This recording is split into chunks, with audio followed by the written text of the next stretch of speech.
back to Bread and Butter, everybody. We're serving up the basics for Hearthstone improvement in episode 71. And as always, I'm joined by my co-host, Tito Santana. Tito, how are you doing today? Doc, I'm doing fantastic. And before we get to our guests, I got to ask you, are you intentionally going for a Wario vibe right now? Because you got the yellow, you got the mustache that kind of goes out. Is that like an intentional thing or just coincidence? Just coincidental. All right. I'm more of a Waluigi fan myself. That's fair.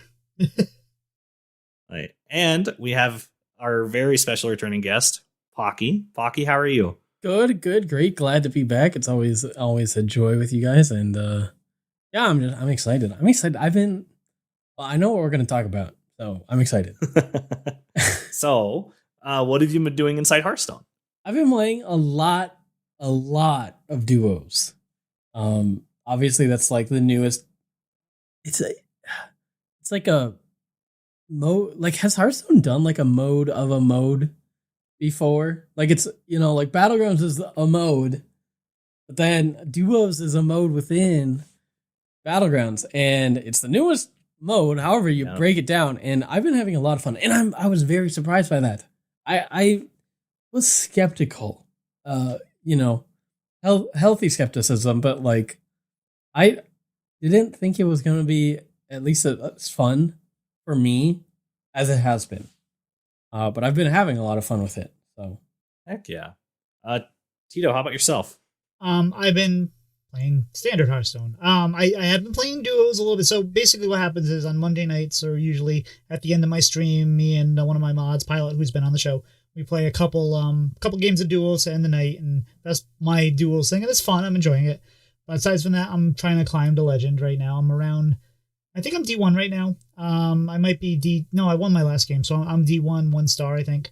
I've been playing a lot of Breakfast Hunter, which is a lot of fun. It's really good against a bunch of decks, and it can survive against some others. So a lot of people aren't expecting it either, because they're expecting you to be playing the Token Hunter, and you can start it off like Token Hunter, and then you wallop them with some big beasts and some eggs and stuff. Surprise eggs, I guess. So you surprise them. I'm doing really well. So just stats, I'm like 52 and 33 right now, not counting mobile with the deck.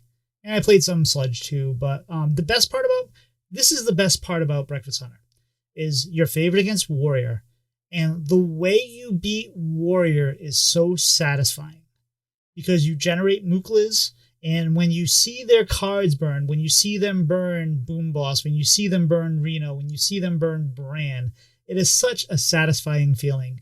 And when you get through their Bran, when you get through their Reno, and then you get to Stranglethorn Heart, and you bring back all these extra big minions that you created, and you have this nice giant board that they can't deal with, it is just... I recommend it. If Warrior has gotten you down, I recommend this. Doc, what have you been up to in Hearthstone? I played a couple BGs over the weekend, but as per usual recently, my outside of Hearthstone is very busy. So just trying to do the Broken Dragon things with like stacking Terragosa, and then really trying to get the outrageous blood gems with Quillbore. I've tried making demons work quite a few times, and it just doesn't work for me right now. But I'm having fun trying to get Quillbore and dragons to work. Fantastic. Well, Doc, since we're talking about it, why don't we go into your outside of Hearthstone? And Pocky, if you need a quick minute to use the restroom, get a drink, write a novel, now's the time. Go ahead, Doc. Yeah, so last Saturday I went down to Southern Utah to go hang out with my family, because my brother was presenting his capstone project for school, which is just his cumulative project of his bachelor's degree. And my brother's a film major, so it was this big like student film festival of just his school. And so that was a very, very fun experience. The whole weekend, my brother's not someone who brags or anything like that. He's very humble to like a negative degree, where he thinks that his stuff isn't as good as it actually is. He's like, it's not going to win anything based off of how they voted in the past. I just know it's not going to win anything.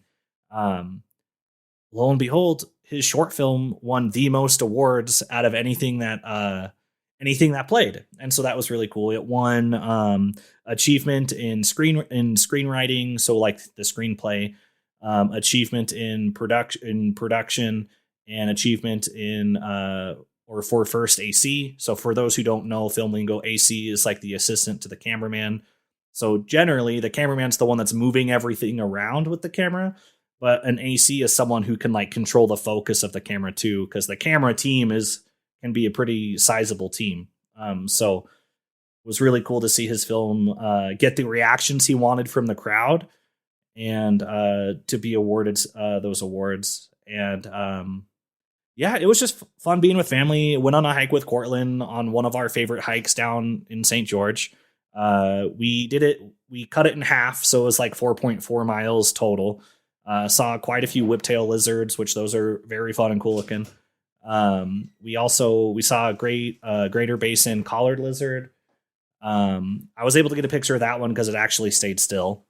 The whiptails are just too fast to be able to successfully get a picture of unless they're just really, really cold and slow moving. Played some Magic with my old Magic pod. So played some Commander with my old roommates. That was a lot of fun. And just getting to show like where I lived the last few years. Granted, I've moved now, but with my mom and my sister, it was their first time in southern Utah, and it was a very good, fun experience. Been playing a lot of Magic, obviously. Been playing some TFT. The TFT set is also really fun right now for people that like playing a bunch of different auto battlers. Been really in a groove. I think out of my last 5 games, I've gotten 3 first place. So that feels really nice. I'm almost silver 1, which is just fun because I try not to use like tools to show me meta builds or anything. So I just kind of figure out and learn it that way. And then there's augments that are like specific clear paths you can go. So yeah, that's my little novel. Pocky, what have you been doing outside Hearthstone? I've been playing a couple different games like you. I've been meaning to get back into TFT, but I haven't yet. Been playing some of the new Fortnite update. Or I was playing the new Fortnite update when they had all the avatars, the last Airbender stuff, which was very, very fun. And then I've been doing some more photography, like I said. So we talked about it a little bit before the show, but I got a new camera to do some portraits and then a little bit of macro photography and stuff. And so it's been fun working with the new camera. And let's see, is there anything else? I just got back from Seattle. So oh heck yeah, how was that? Nice vacation out there. It was rainy. Yeah. Surprise Seattle in the spring, but it was nice. I go out there pretty frequently, so it was a nice relaxing vacation, and helps recharge everything. So that was nice. Do you have friends or family out there? Like, what brings you to keep vacationing in Seattle? I used to live out there, so I still have some family out there. I have some friends out there, and then my family still has a place out there. So, go out to take care of the place. Doesn't do it on its own. So someone's got to go out there. I fixed well, it's not the first time I fixed a shower, but it was a more involved fixing than just like replacing a shower head or something. So that was kind of it. Like, it wasn't fun, but like, when you have like a challenging project or like thing that you have to do, and I mean, it's not that I didn't want to do it, but it's not like fun. But then you finish it, and that feeling of accomplishment when you've done something productive and new, and that was kind of a challenge because I had to do a lot of troubleshooting to figure out if it was like a pipe, or it ended up being the cartridge. It was causing no water to come out. It was, it's satisfying. So I don't know if you guys have those sort of things, but I like projects like that. They're good when they go right. But we have yes, and a lot of times they go wrong before they go right. But now we have Pocky, who's the streamer, the photographer, and plumber. Yep, yeah. You have that all in your card. That's basically all my titles. So I went yesterday, had lunch, was playing some Hearthstone. Chill day. Having lunch was important because then my wife says, hey, we're going to go down to Costco. And because we've never been to Costco in Nashville, we're going to go down to Costco, check it out. She wanted to see if she's going to get a business membership for things that she's doing. So we go down there. Jam-packed. I've never seen... It was like... I don't even know why it was so busy. It was like we had to wait for parking, driving around. It was like a festival. We get in there, we go to Costco membership. on a Saturday. That sounds about normal. Yeah. That's fair. So we go to the service desk, and a fight almost breaks out because the line, they didn't have any lines, like any ropes or anything like that. So two people kind of got into it about who was in the right line. So it was fun. The employees were really good about it. They're like, no, hey, stop it. They're like, hey, you're all leaving if you don't stop this. And they took care of it. So it was pretty nice. So we get there, we go in there, and my wife's sitting there, and she's looking, and she's like, hey, our internet's not great here, especially for the folks working upstairs, my wife and my son and stuff. So it was like, hey, we should get a new router. And that was a reasonably priced. We actually found a better price at Best Buy. Don't need all the details, but we ended up getting a router. I didn't realize that it was also, it didn't have the combo unit, so it wasn't a router and a modem. So now we have a modem coming too. I'll have that on Monday, but just having the router installed, my internet is like 3 times better. But even though I had lunch, I had to do it because I hear about it all the time. $1.50 hot dog and drink. Yep. Ate as much of it as I It's the could. best deal out there. It is. It was really good. It was, a decent hot dog, mustard. I was satisfied, and I definitely think it's worth it for the price. I mean, it's huge. It's a big hot dog. You get a drink with it. Yep. It's actually cheaper than everything else too. Like you could get a hot dog and a soda cheaper than the cookie or the ice cream or yeah. So It's the secret. So I've heard about it plenty, and it was fun. Now I finally experienced it. I'm very happy. But that's not what we're here to talk about. I mean, I guess we are here to talk about it a little bit, but we're actually here to talk about Battlegrounds, and more specifically, both Battlegrounds and Duos. We're going to start with Duos because that's the new thing, and obviously Pocky's very excited. We're happy to have him here to talk about it. So let's start. So how much, you've said you've played a lot. How much Duos have you played so far? And I clearly you like it. So what is it about Duos that is really kind of pulling you in? How much have I played it? Probably north of 40 hours, I guess. I don't know how many games that is. I just remember, on the stats screen that it tracks, it said something like that. So,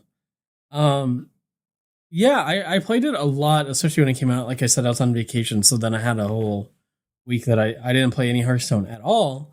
But I was actually the first North American player or America's player to hit the leaderboards for Battlegrounds Duos.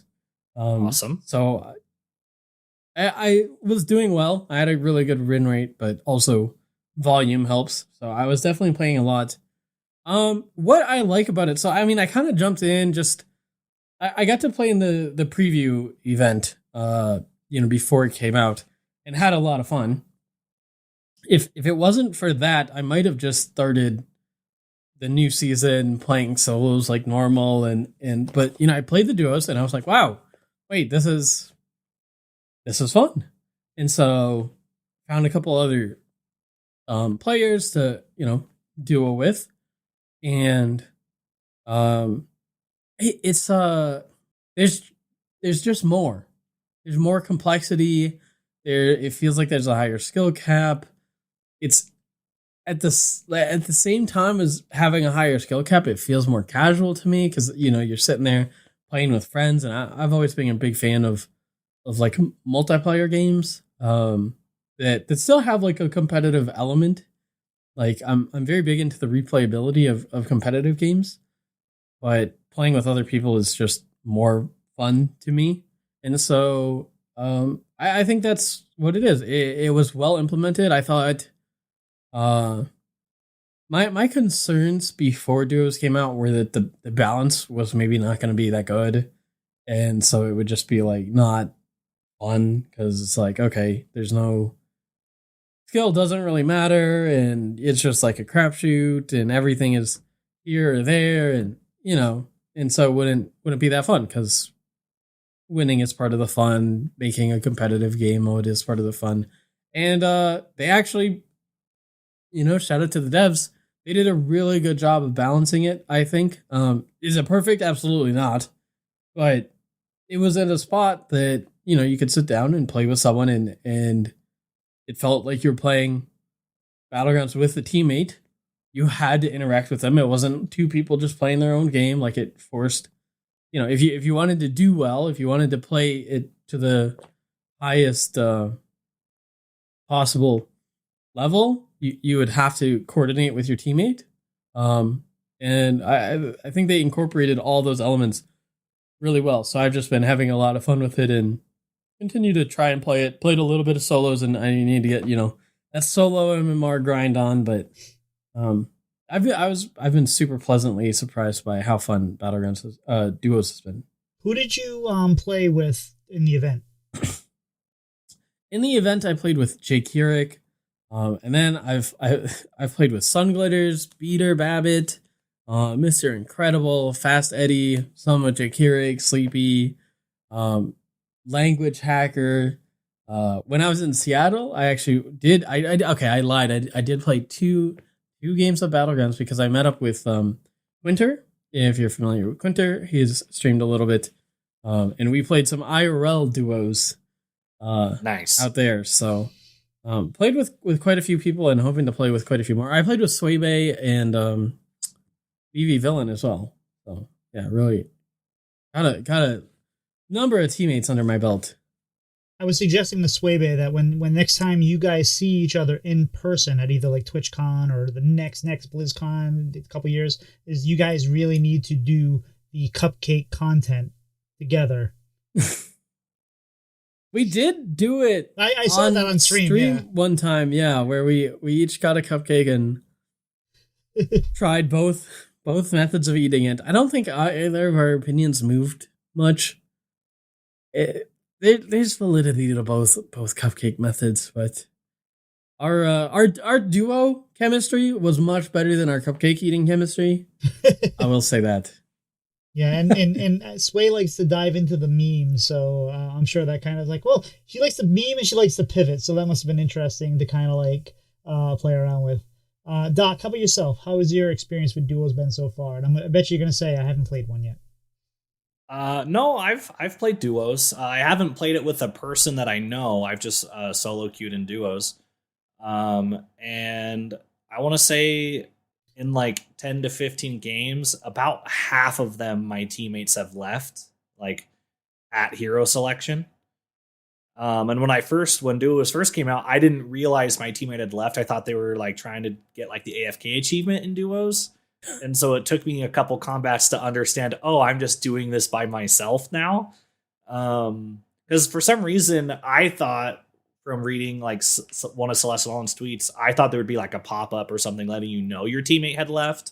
And so I didn't see that. So I was like, oh, I'm not going to leave and like be the jerk. And then lo and behold, I wasn't being the jerk. But it's fun. I was so excited I still am excited for duos. Got to preview it at BlizzCon. It was super fun there. They definitely made healthier changes to some of the duos exclusive heroes from BlizzCon to now. Yeah, I think it's landed in a pretty sweet spot. Like, yeah, there's some things that could use tweaked, but every tribe is fun, and it's always fun to just pass. I don't know. I like trying to do the passing builds in the early game. But yeah, I'm enjoying it. Just wish I would have teammates that would stick around. Fair enough. Maybe what they should do is if your teammate leaves after like before the first game, it just automatically kicks you out of the game. It gives you 10 MMR and say, hey, sorry, this guy didn't want to play, move on. Rather than making you play by yourself. They do have so they did implement MMR protection in those cases where if your teammate leaves and it's a random paired teammate, so you can't boost your MMR by partying up, but you can leave with zero MMR consequences. So if it would have been, a last place finish, you can just still leave right away and you won't lose any MMR, which is nice. Yes, but being able to leave right away, like you get in there and you get the hero selection screen, and you haven't even played your first turn yet, and people leave. I think that should almost be a penalty, though, of at least maybe not MMR penalty, but maybe you can't re-queue for 15 minutes. It's a penalty for the lever does get penalized. Okay, good. But you aren't penalized at all if you're the one kind of left holding the short stick. Fair enough.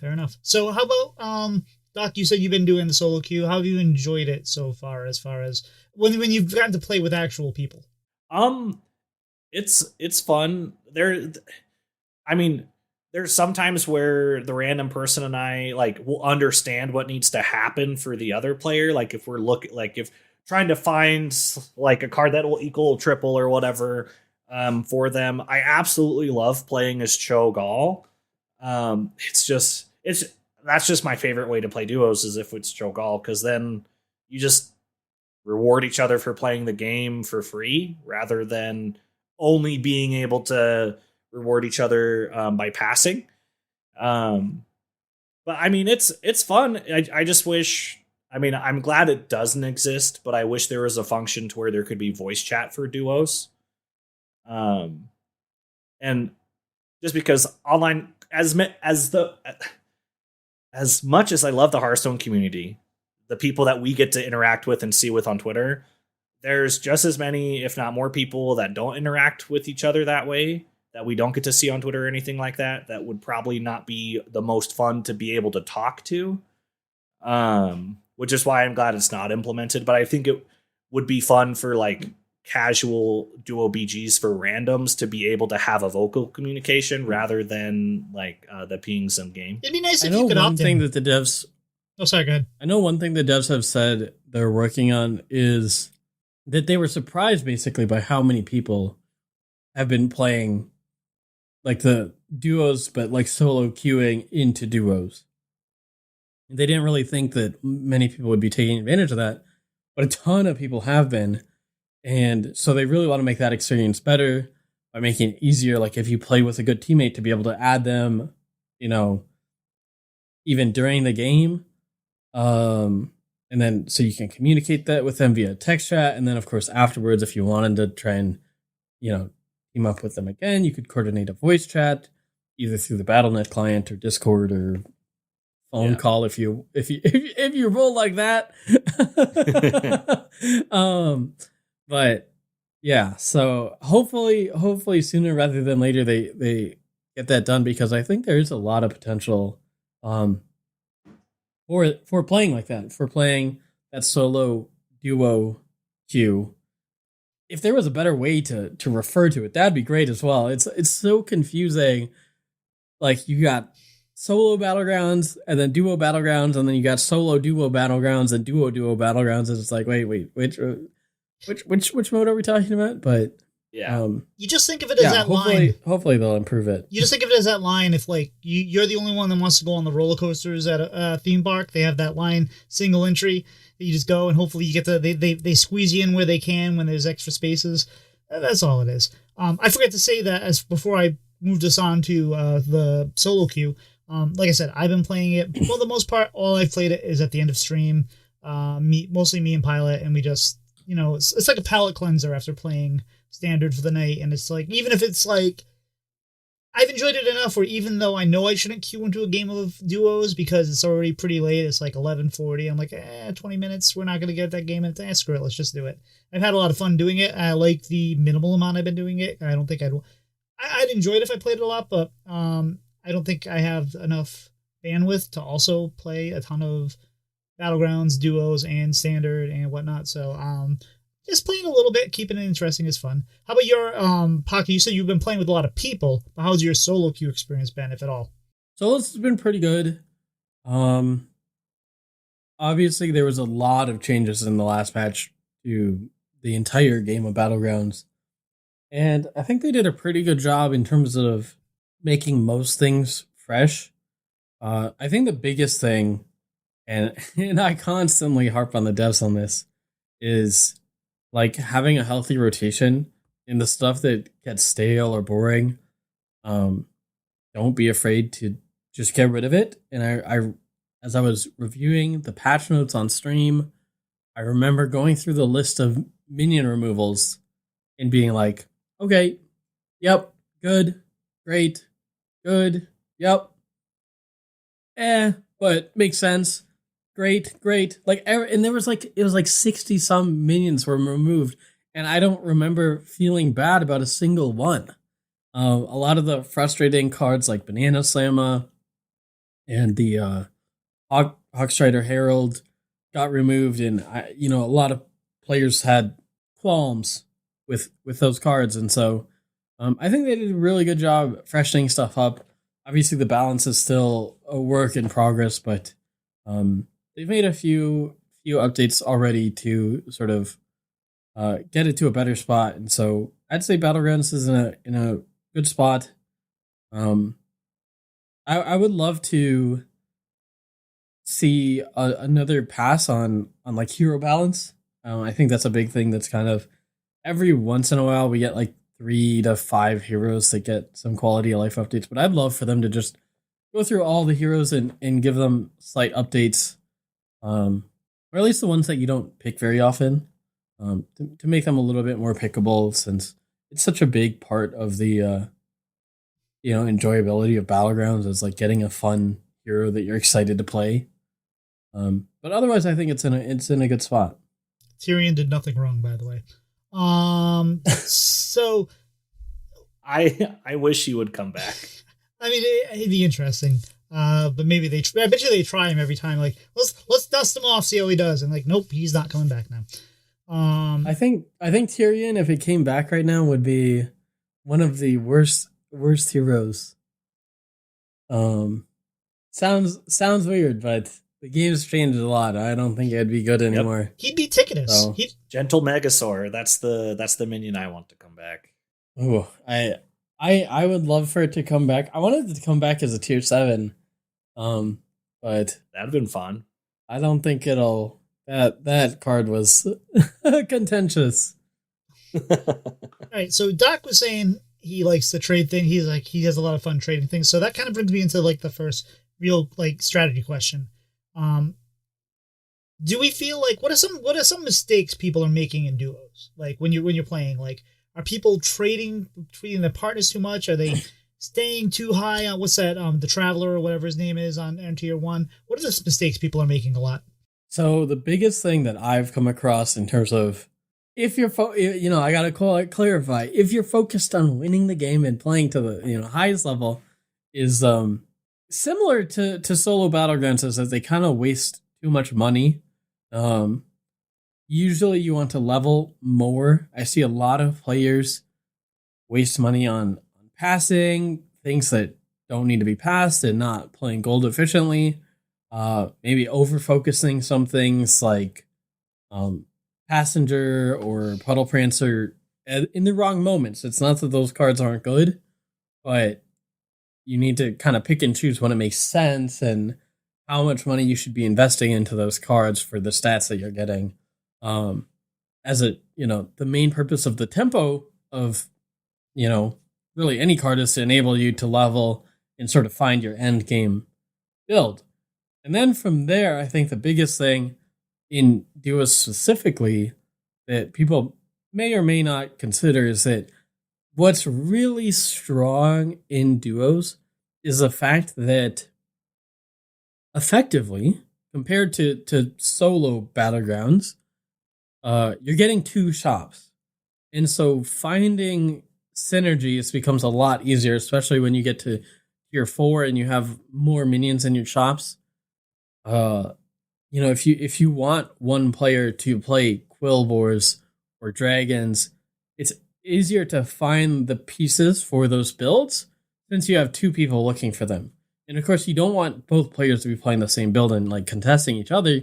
So if you have 2 synergistic builds, you can have each player keep an eye out for the core cards, and maybe there's some cards that are okay, but you're like, okay, as a team, of course, you should talk it out and try to communicate or ping, on whether a card is worth it. But for the cards that are worth it, whether it's Poet for dragons or the Bluebird Skyblazer for beasts, they kind of really put your build all together. If you keep an eye out for those, you can really elevate the strength of you and your teammates' boards a lot by kind of completing those builds quicker. One thing I've really liked about the way they've implemented the things is if there's a pair or a triple, it tells you like the green that flashes green, or there's like a green arrow that says you want to trade this to your partner now.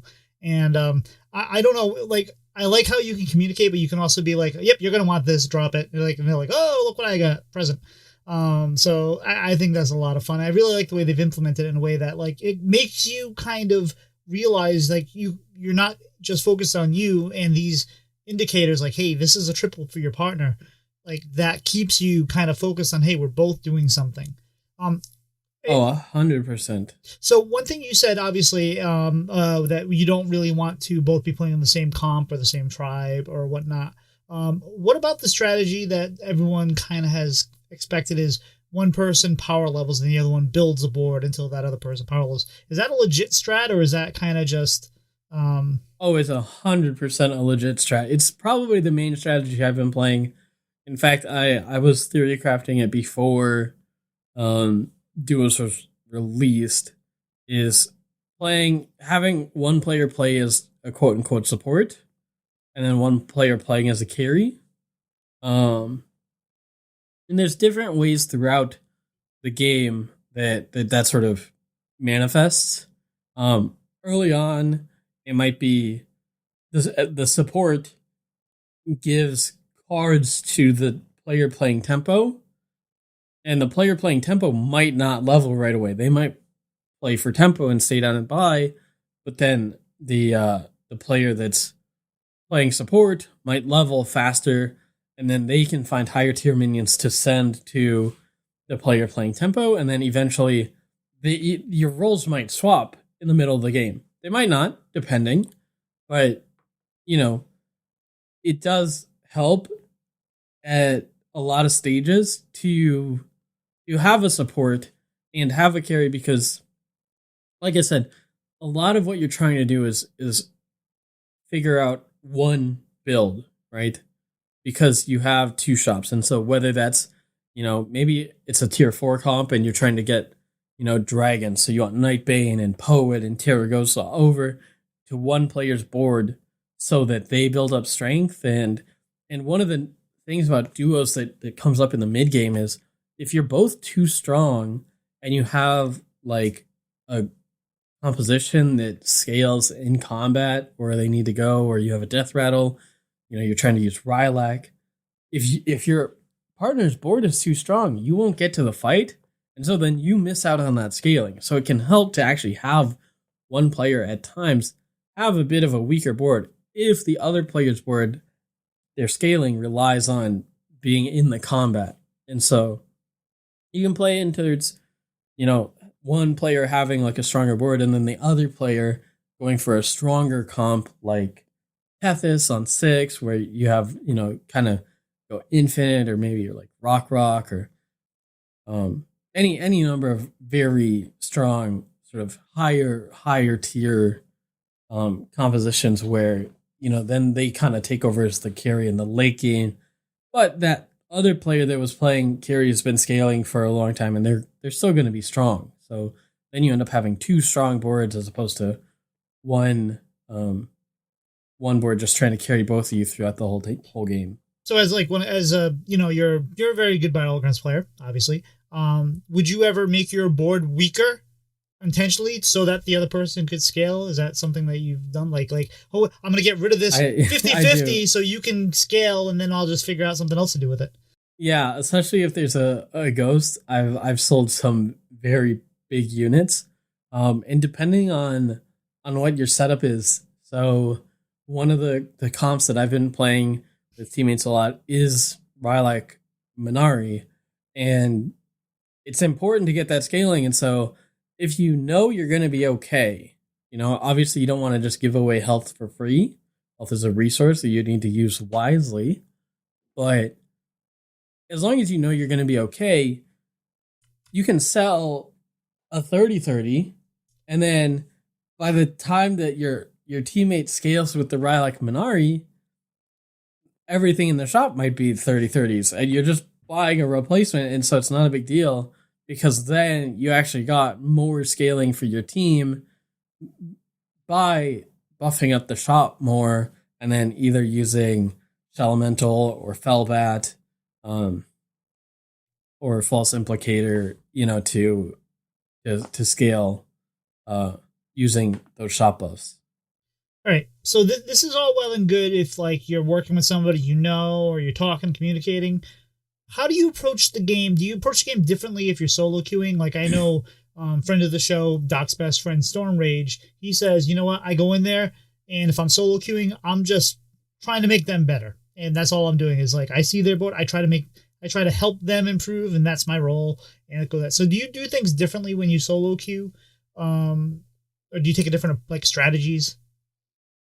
When I have played solo queue, it's definitely more of a balance, because you do have to consider that because you lack sort of the voice comms and the ability to, describe in detail what you're thinking, is it either playing a support or playing more focused on your own board and supporting them in very intentional ways, if that makes sense.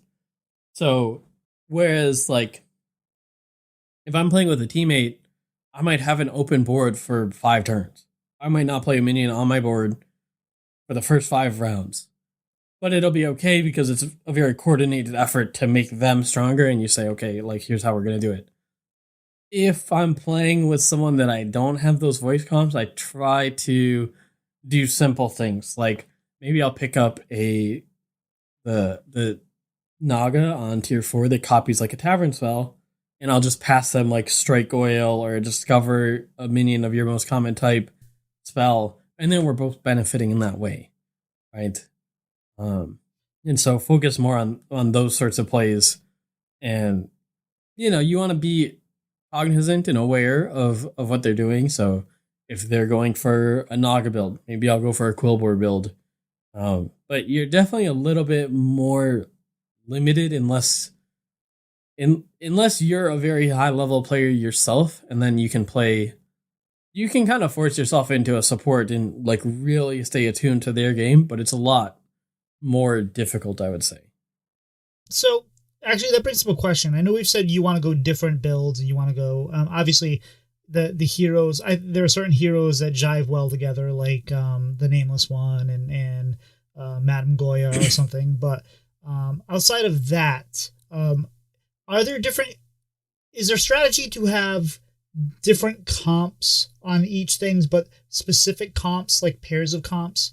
Are there any strategies around that? Like if you're going to go dragons with, scaling dragons, then the best comp to my partner to go would be Quillboar or something like that. Is there anything like that, or is it really just kind of random? There's definitely hero combinations that are particularly strong.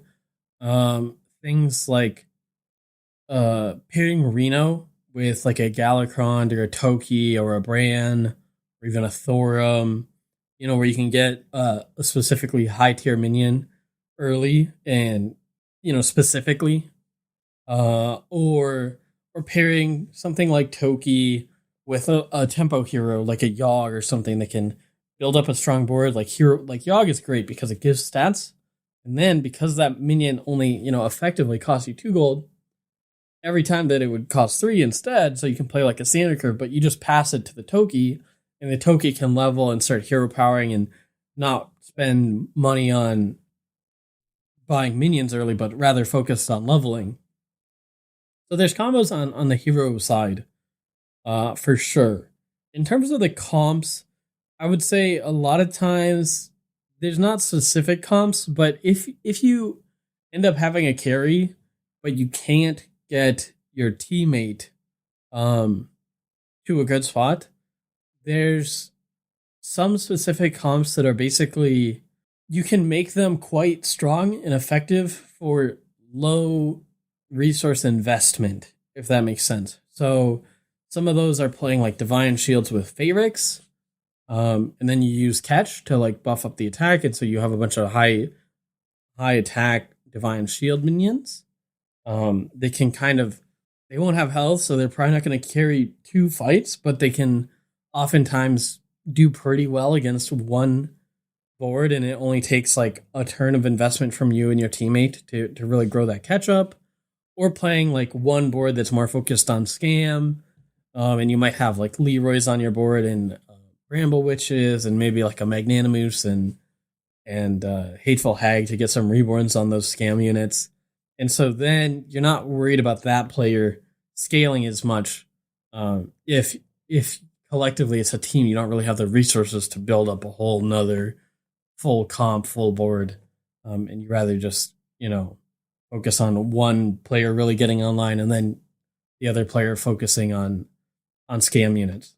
It definitely makes it a lot easier to pivot too, right? Because if your partner is big and you're like, oh, you know what, I know we're doing this, but now I have the right cards to go this comp, I can pivot to that, and hopefully your other teammate can carry you to that.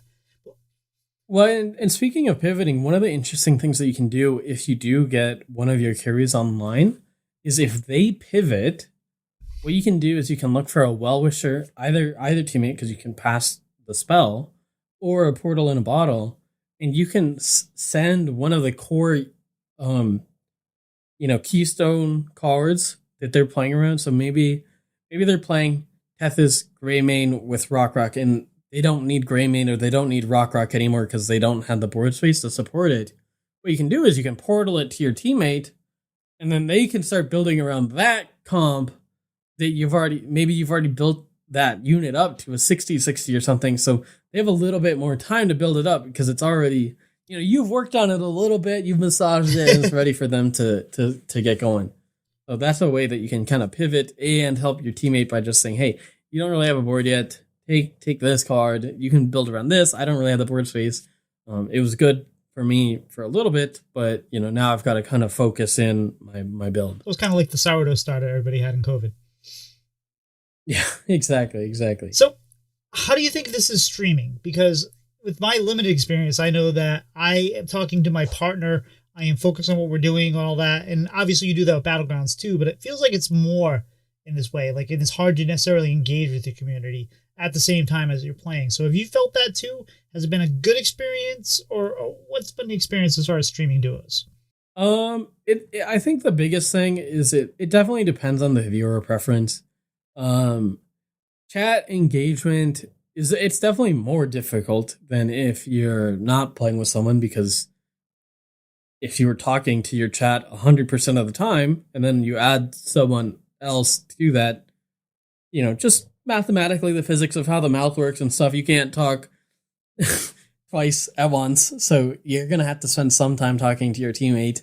But I think that there are streamers. I like to think that I'm pretty good at maintaining my chat engagement while engaging with my teammate. But I think the biggest thing is if your viewers are interested in it. Personally, myself as a viewer, I like watching duos a lot because you get to see, like I said, I think there's a higher skill ceiling, and it's really interesting seeing how teammates will make decisions, not for one another, but in conjunction with one another. And that's really interesting to me.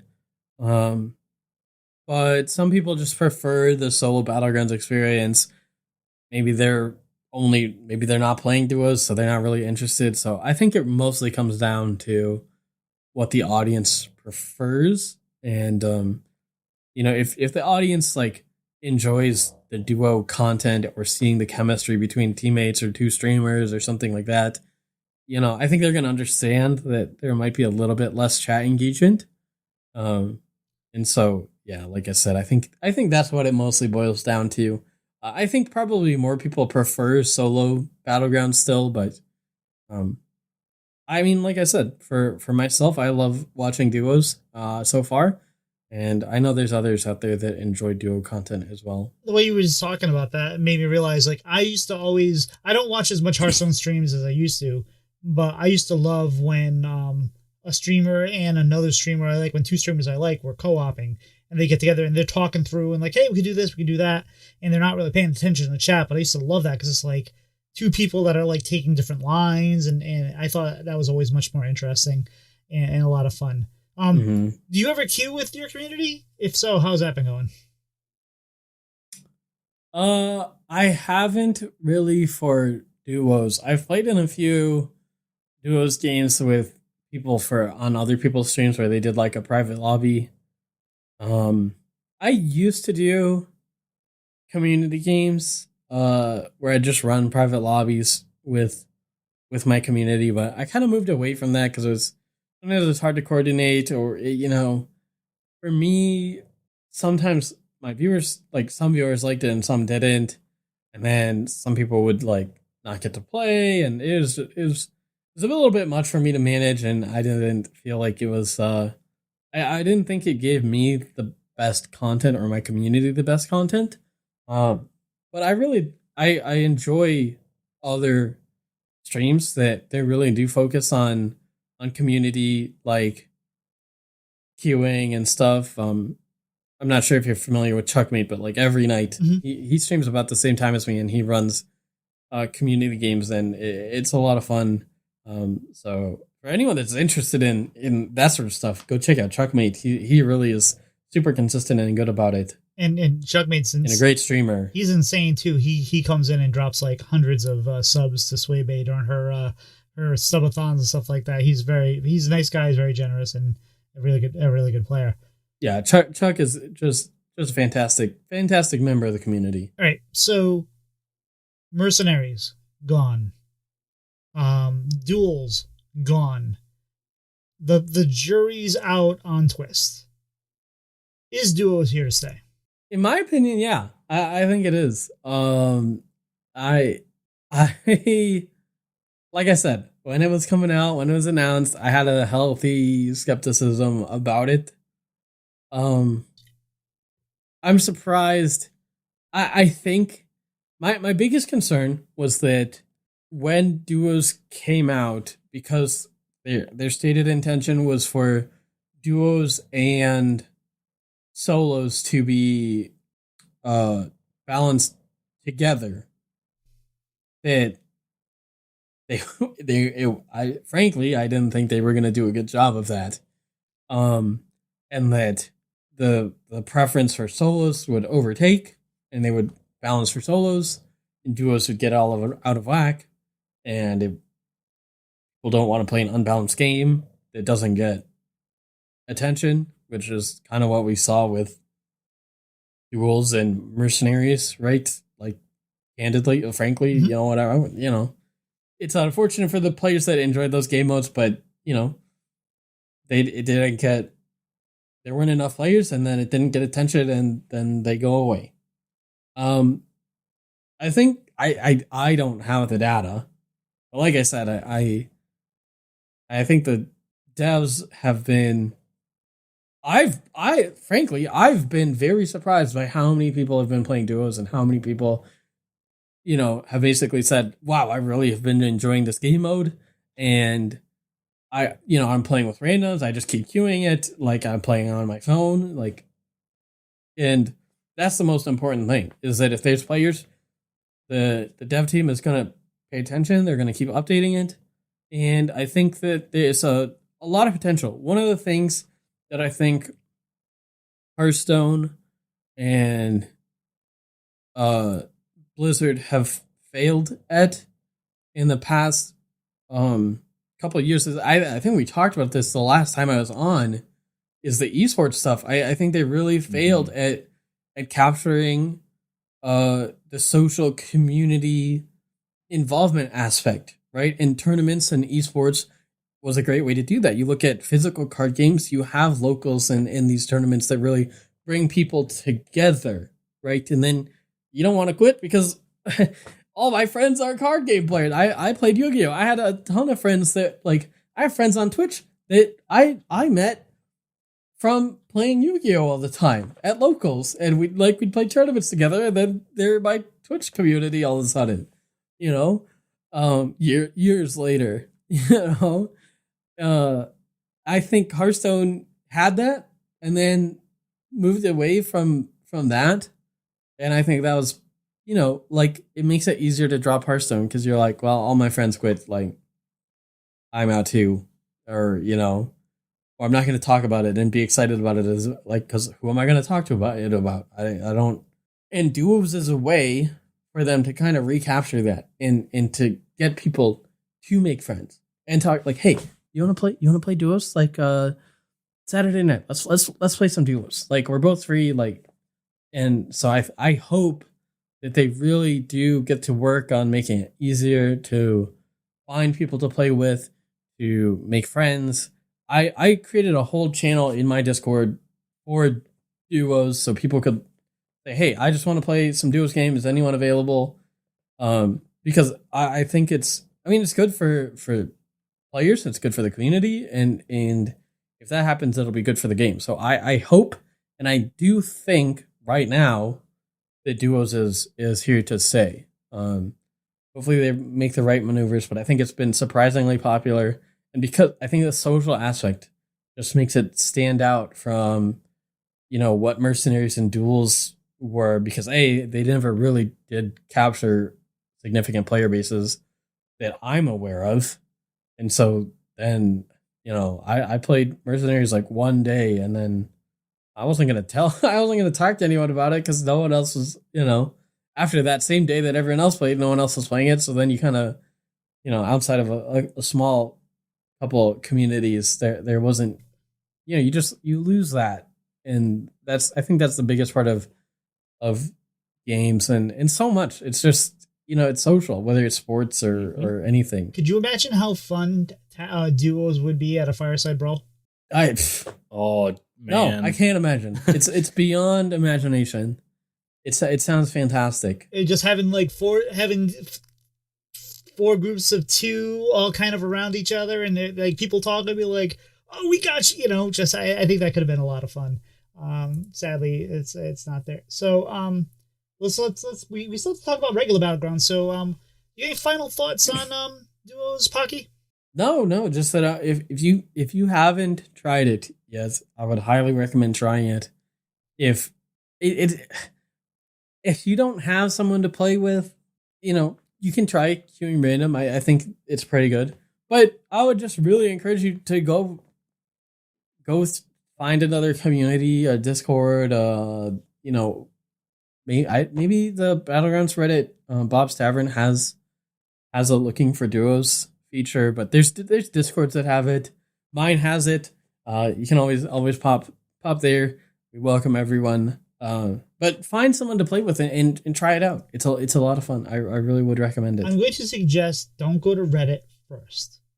Go to That's fair. Go to Discord, like I said, like go to Pocky, like find a streamer you like Pocky, like Sway, like Happa, like probably even Dog. I bet you has them. Like find their Discords. Look in them. I bet you there's a duos pair thing, and just because when you find people in these communities specifically, these community, like we were saying, is the less toxic people, from my experience, are in these communities because they've built their communities around, just community. So you're going to find the best people there. So it is a great way to start finding more people to play with and all that. So I definitely recommend that as well. Doc, you any final thoughts on the duos before moving to Battlegrounds? I just wish... I'm going to try to find like duo partners, but I just wish when I would solo queue that people would decide to actually stick around. Because like there's been a couple times where I'm by myself and I like win combats with one board versus two boards. And it's like, imagine what this game could have been if I would have had a second board to play with. But it's fun. I look forward to the future that duos has. And I couldn't agree more. I'm really enjoying duos. A little behind baseball. I threw the final thoughts to Pocky, and I was going to get up and get a drink. And I'm like, all right, Pocky, any final thoughts? And I took my headphones off. And he's like, nope, none. I'm good. Like, oh, okay. So, all right. So let's talk about. So okay. We talked about this a little bit. What are we calling BGs now? So we have solo BGs, we have solo duos, we have duos with your friends. What are we just calling BGs now? If you say, I'm going to go play some BGs, is that enough? Is it too confusing? I think that is probably assumed that it'll be solos, but I don't know. It's okay. Someone says they're playing BGs, they're playing the right game. That's all I know. All right. So as you alluded to before, we had lots of changes. They changed 64 minions that they took out. They added minions. They reworked, I believe, Dragons and Beasts, right? And it was nice to see the rework to Proto Drake. Terragossa's back. You got that thing. Mm-hmm. So how are Beasts? Beasts are in an interesting spot where I think they have a nice mid game. But at least at the highest levels, they have an issue with their sort of cap and where they cap out. Generally, it's not going to be enough to get you a win, and so when you're playing Beasts, you can be in a strong spot, but you're probably committing to like a second or third place at best, because if someone hits a comp that can scale, like it sort of more actively scales, it can scale past Beast usually. They kind of lack a higher level tier of scaling, because they're just limited to mostly passive scaling and then using Bluebird and Trigor to just scale raw stats without too much utility. So they kind of have a lower cap, their power, which I think is the biggest thing, but hopefully it's something that the dev team works through. All right, but since you are who you are, what is if they want, someone wants to try to win more with Beast and they want to find that strategy, what is their best route? Like if you were said, I'm going to win with Beast today, what is their best route? So try to get to tier 4 and then triple into a Bluebird, and then try to get to tier 5 and find a Bluebird, and then triple Bluebird, and then find another Bluebird and another Bluebird and another triple Bluebird, and then any more Bluebirds. And there, like, that's it. Like, it sounds troll, but just get as many Bluebirds as possible. All right. That's the best way to play Beasts. And then you can use a Rampager or a spike shell to get some self damage to help them scale a little bit faster. But yeah, just stack Bluebirds. It sounds like I'm trolling, but it's actually just the best way. It's just the best way. So that's the path. That's the way. This is the way. How about dragons? How's the dragon rework? Dragons are really interesting. I like it a lot more than we sort of had the start of not the start of combat, but the end of turn dragons for a little bit there. They brought Razor Gore back, and the idea was kind of nice in concept. In reality, it just wasn't very dynamic or interesting. And so I like Tarek and the start of combat dragons coming back. It's a little bit more interesting. Yulon is a really cool card. Poet is an extremely strong card. And then Nightbane is very, very strong. So what we were used to is kind of playing around Tarek and Promo, and now it's playing more around Poet and Nightbane for the highest ceiling. But it's very strong. You can splash those Tarek and Promo in as well. But it's been very good for me so far. And people are starting to learn how to counter it with Eric's Eliza Scallywag, which is actually a build that I came up with, but your own worst enemy. Undead, any type of summons is really good against the new dragon stuff, but they're very strong because the attack can scale very, very quickly. And for now, I think Nightbane will probably need to get nerfed at some point. But for now, they're very strong. Very strong and definitely fun and pretty engaging. Now in Xylag plus Poet's a lot of fun. What's his face there? Malagos? Was it Malagos? The 412 battle cry, repeat battle cry double on dragon or whatever. Caligos. Nah. Caligos is a little bit weak right now. It's a little bit weak right now because it's just hard to keep up. It comes on a little bit late because it's on tier 6. So it's in a weaker spot than it has been in the past. It actually got buffed from 210 to 412, which it was at before. It got reverted back to where it was, base stats wise, and I would probably stick to the Nightbane Poet stuff if I was trying to play dragons, unless you get a very very strong Caligos comp with like Rylak and Drakaseth and Brannick. It can still be playable for sure. It's just a little bit harder to make all the pieces come together. All right, so like you said, the meta has changed quite a bit. We have the new reworks. They changed a bunch of cards. I'm actually kind of surprised they did such a big rework when they announced duos. I almost thought they would have announced duos kind of like mid-season, so that way, hey, the meta's a little stale, so here's something new to work on. But I'm surprised they did all of it at once. But are we in a good meta right now? I would say it's a pretty enjoyable meta right now. I wasn't a huge fan of quests by the in this most recent iteration. So those going and adding duos back.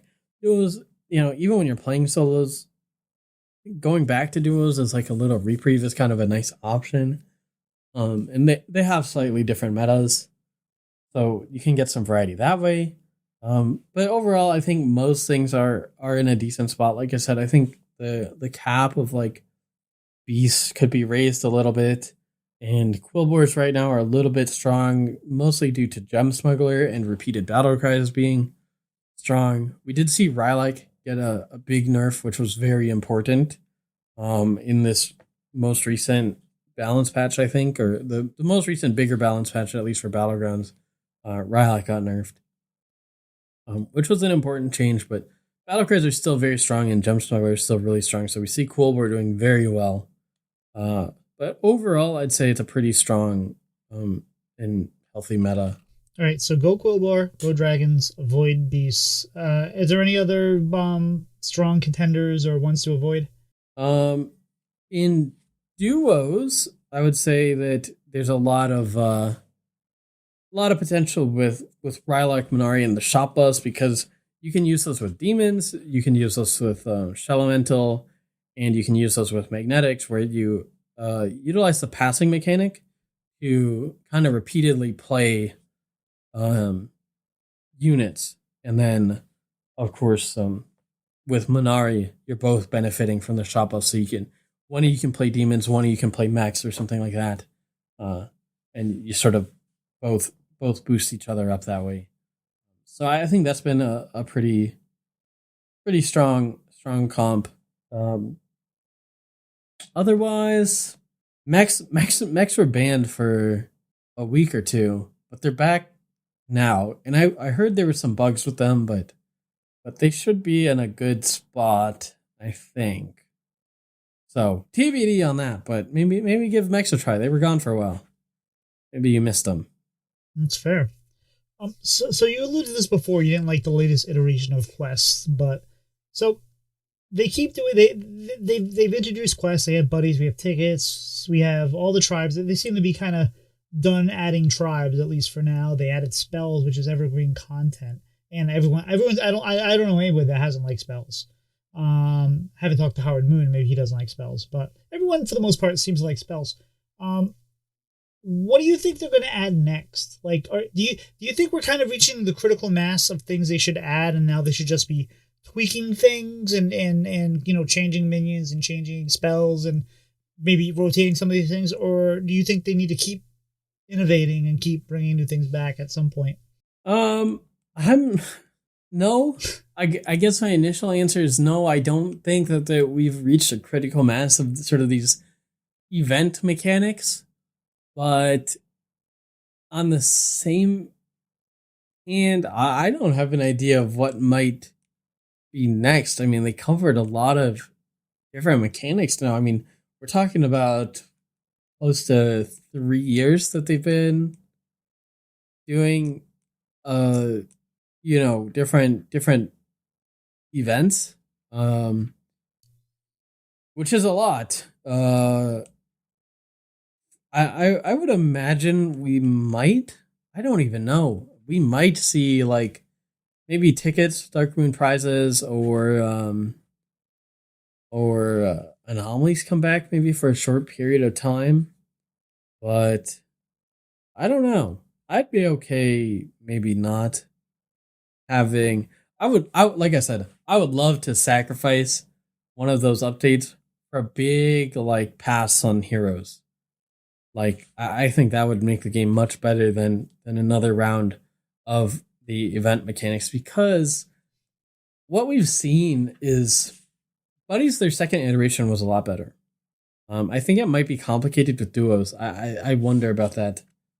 As well as like quests and stuff. So I that's what makes me wonder about if they'll reintroduce those mechanics so soon while duos is kind of getting up off the ground.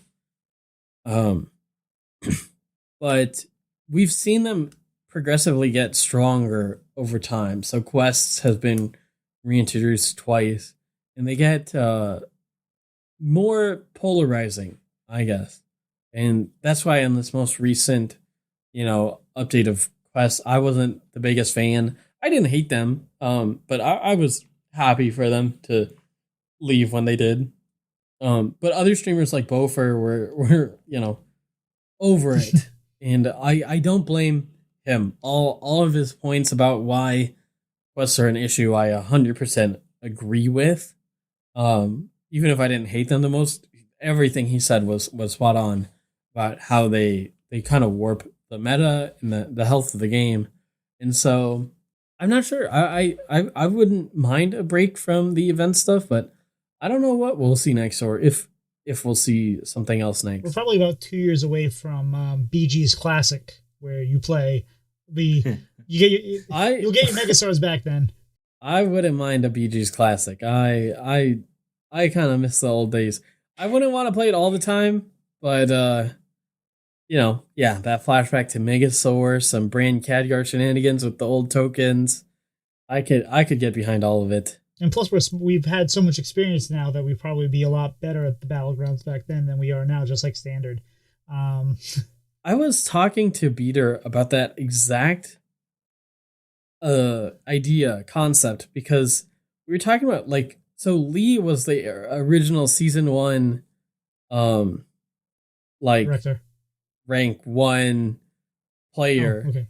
And I think even Lee would agree that, like, if all of us were to play now, like, he wouldn't stand a chance.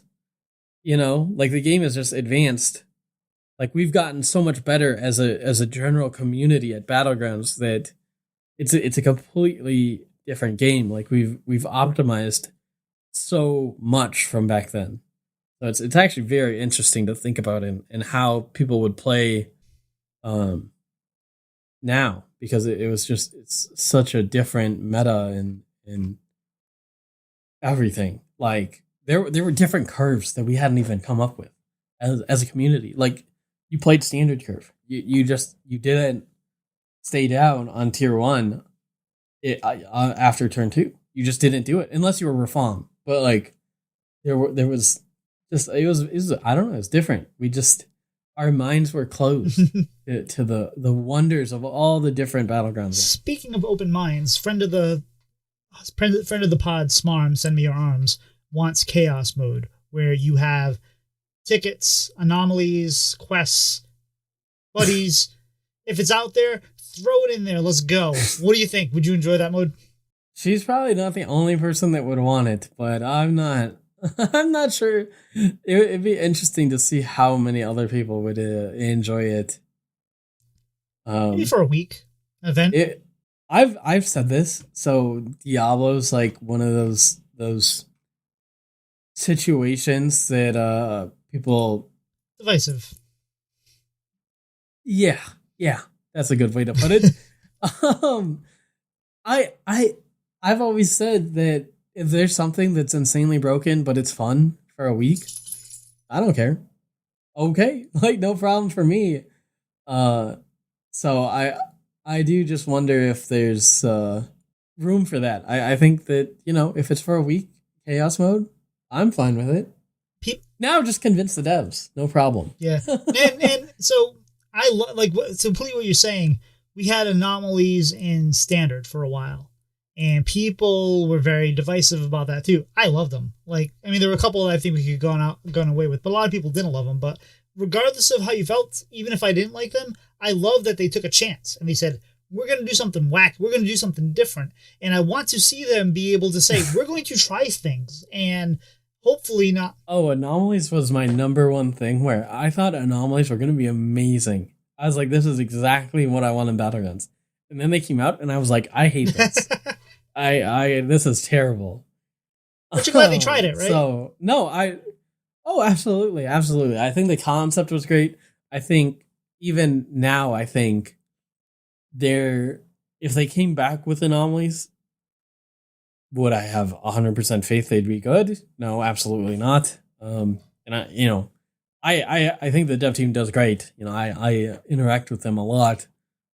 I don't have faith that anomalies would be good, but I think that they have the potential to. Then that's there. And so if they did it, I would say, okay, I'm willing to give you guys a chance. The best thing I liked about anomalies... And then complain more if they weren't. The best thing I liked about anomalies was that every week they added something new, they removed some, they added some. So it was, regardless of how you felt about them, the meta was shifting every time. So it was always something different. And I liked... Yeah. Some people want, I want to know what my comp is. I want to know what I'm going to do. I want to, have a set plan. And it was hard to do that with the anomalies. So I really enjoyed that. I think, Doc, you liked anomalies too, didn't you? Yeah, I enjoyed them a lot.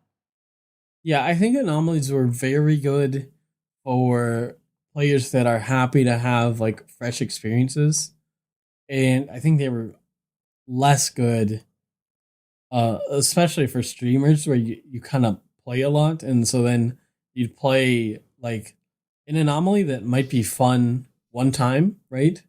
Where it's oh, this is different, was less fun the 8th time that you've played it, and you're every time I play this anomaly, this is exactly how this game goes, and it's not interesting or dynamic anymore. Which is why I totally agree with you guys. What I wanted from anomalies is fresh games, and I think the way that they did the release of them was a good way to go about that. But yeah, I just think there were for my own personal taste and preference, there was too many anomalies that weren't fun or dynamic for me. That's fair. Doc, you got any questions for Pocky before we wrap up the segment? If you could only go one build in BGs in the current meta for the rest of until something crazy happens, what build would that be? So the build, I don't know if it has a name yet. 707 taught me it. It's basically a Nala comp, where you play Nala, you play Shell Whistler, which is the tier 3 battlecry that gives you tier 2 spells. You play Draconic, so you need Naga in. And you need Demons or Quilver in. So you run that with the Trigger Battlecry spellcraft, as well as Felbor, and you play a ton of tier 2 spells, which a lot of them give econ via Strike Oil, Careful Investment, and you basically go infinite with spells. And your Felbor gets buffed by eating the shop. You buy the shop buff spell, and you just play spells and spells and spells and spells. And you get giant Felbors, you get giant Shell Whistler, you get giant Draconic, and it's basically infinite with spells instead of with elementals or pirates, which we've seen. So it's a bit different. It's a bit more complex and takes a lot more thought. But because of that, I think it's more fun. So that would be what I would play. Especially it's probably the strongest build you can do, as well as it's a lot of fun. So someone wants to try and force a build, go try and force that one. Yeah. All right. Well, Pocky, do you have any final thoughts before we start wrapping up the show? I do not. Fair enough. At least regarding Battlegrounds. We've kind of covered everything. Yeah. And I'm looking forward to the new game mode they're going to announce soon, Quads.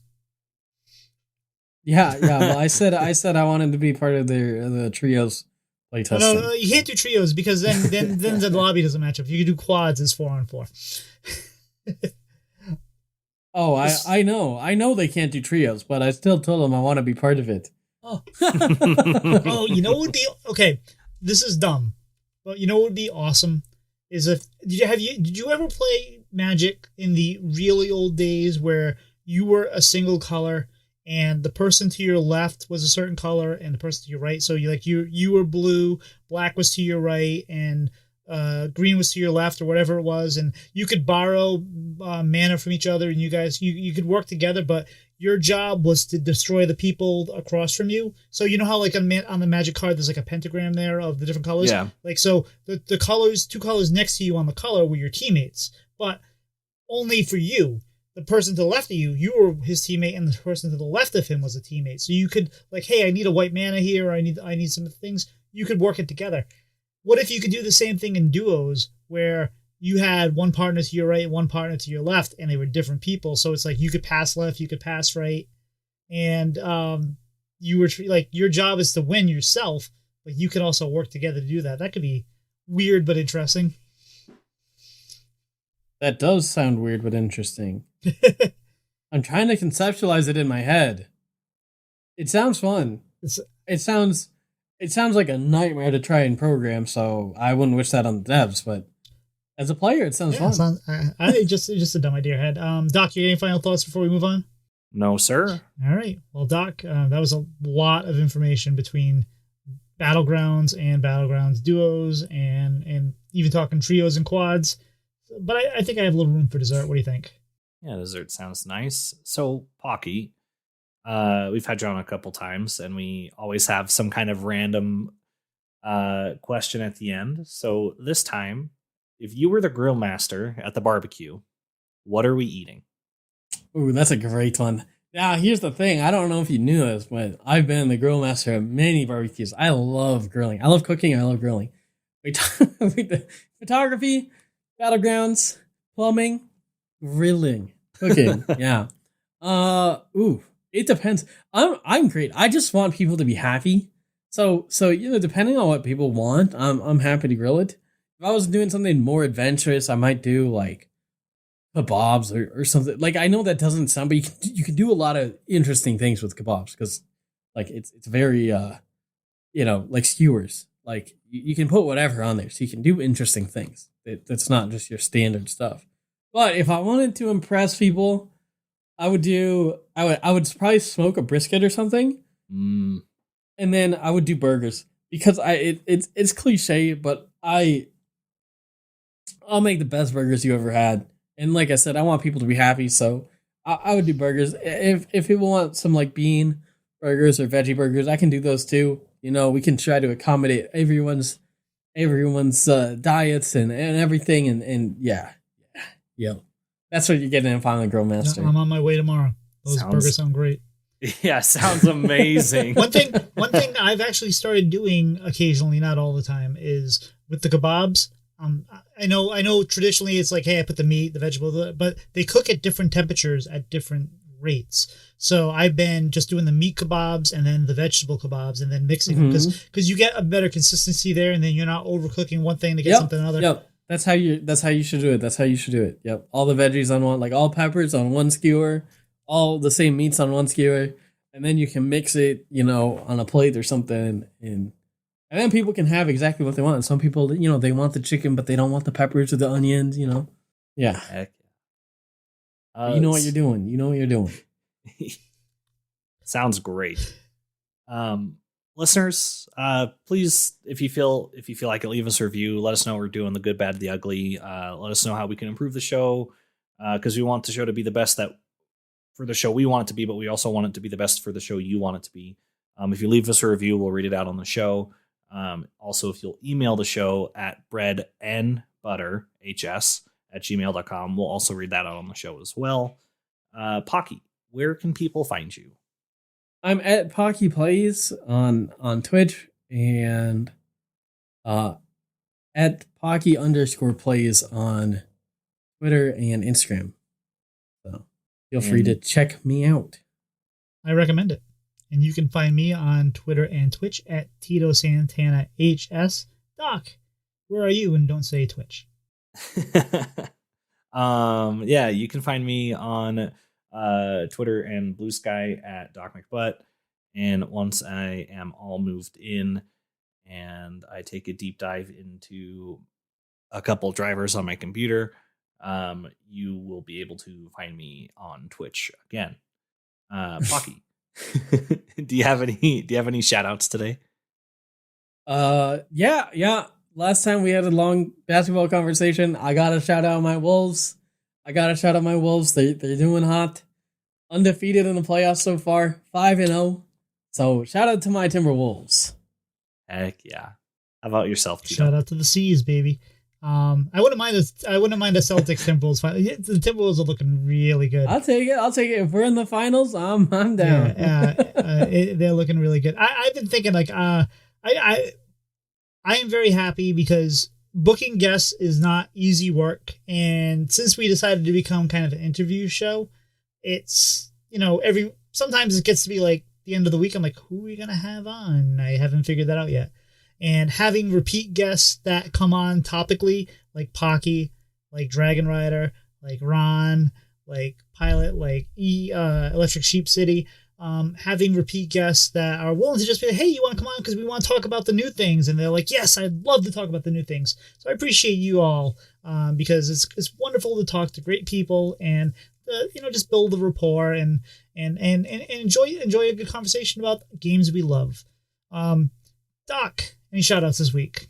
First and foremost, Pocky, again, thank you. You're always a pleasure to have on. It's always fun to get to hear insights of Battlegrounds and the difference between how you play it at the part of the highest levels of play versus how I play it, which is not anywhere close to the highest levels of play. So it's just fun to hear insight from someone who does it amongst the best players.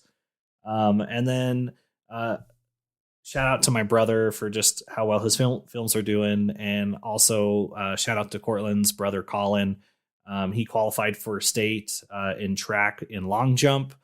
And this is his first year doing long jump in high school, which is his senior year. So wish him all the luck here in the next couple weeks when he goes to state. Well, guys, this is a fun show, but I think we're toast. We'll see ya.